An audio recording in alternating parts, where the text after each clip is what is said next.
Canada's forest industry was as good as any and better than most. But we quickly realized that in tomorrow's marketplace, in tomorrow's society, that simply wasn't going to be good enough. So we decided to become the best in the world. I think the most cutting-edge example of what we can show in terms of the leadership of the Canadian forest industry around sustainability is the Canadian Boreal Agreement.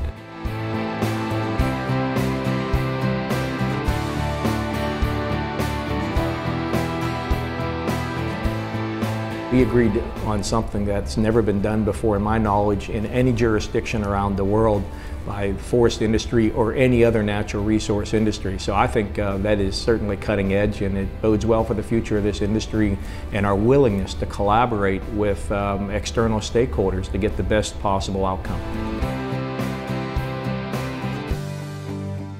As part of our commitment to the public in terms of the public forests, we've been engaged in a lot of research, from birds to vascular plants to non-vascular plants to trees. With birds, for example, they use these highly sensitive microphones, so you can get an idea as to what are the bird species that are in this area of the forest.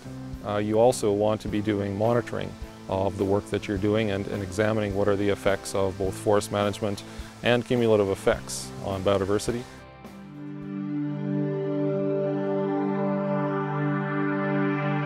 We'll go into the forest, and I would invite you to look at the kind of biodiversity that we find in the intact forest of the Boreal. And then further down on the tour, we'll see logging operation and then regeneration coming back. Prior to doing anything on the ground, we try and ensure the blocks are designed in a manner that's consistent with some of the key objectives that we have. Those objectives stem from our various certification schemes. We also have a lot of key components related to wildlife species. We'll talk with guides, trappers, First Nations that have an interest in the area to determine prior to development of the block what their interests are, what their concerns may be. I'm a full-time trapper, so I get a chance to work with the forestry companies on a first-hand basis. Water and forestry and wildlife values all have to come together at the table, and we all, at the end of the day, we have to come out feeling good about what we've tried to accomplish. After our completion of harvesting in here, we're going to bring this landscape back into production. First, we're going to plant the site, bring it to free growing within 20 years, and bring this site back into production with a healthy growing forest.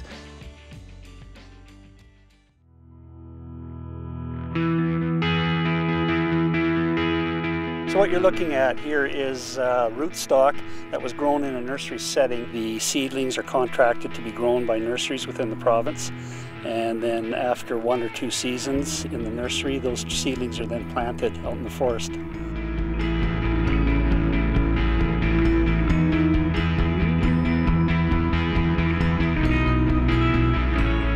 We're taking little white spruce seedlings that were grown in the nursery and planting those into site-prepared spots to create the next forest. So when we're out reforesting our cut blocks, we're putting trees back on the site, trying to put trees back in a way that represents what was on the site before we came in and did our harvesting practices. Well, we have a zero waste imperative, and what's come out of that is not primarily environmental. What's come out of that is we've turned our waste stream into a value stream. So what used to be just sawdust and bark is now bioenergy, biodiesel, bioplastics. The key is extracting more and more value from every tree harvested. Some of the initiatives that we have implemented in the last decade have been fantastic reduction in our greenhouse gas emissions.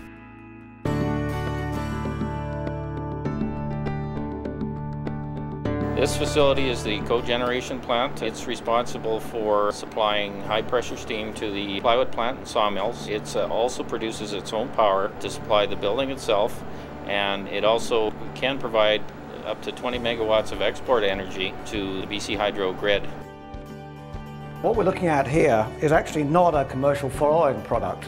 It's actually a mountain pine beetle killed wood that's been hardened by an artificial process. What you see behind me, it's a full-scale model of a two-story structure built of cross-laminated timber. The product is produced out of different layers of boards that are oriented 90 degrees to each other. This deck that you're seeing here is actually the result of a considerable amount of research that's been done over the years. This is our answer to wood plastic composite decking, a product that's going to look a lot nicer for a lot longer. We have this approach to environmental progress is that it's never good enough. We have to be better than anyone else in the world, and we have to keep getting better than we are today. The path for our industry has never been 100% clear, and it isn't now. But I think what is clear is when you look at the environmental performance of the Canadian forest products industry, when you look at our global leading forest management practices, when you look at the green energy record and the carbon reduction that's been achieved by this industry, that's a pretty good platform to build on. And when you look at the leadership of this industry and how the thinking has evolved into building from on our commodity platform to a more innovative industry into the future, this is a pretty exciting industry to be in.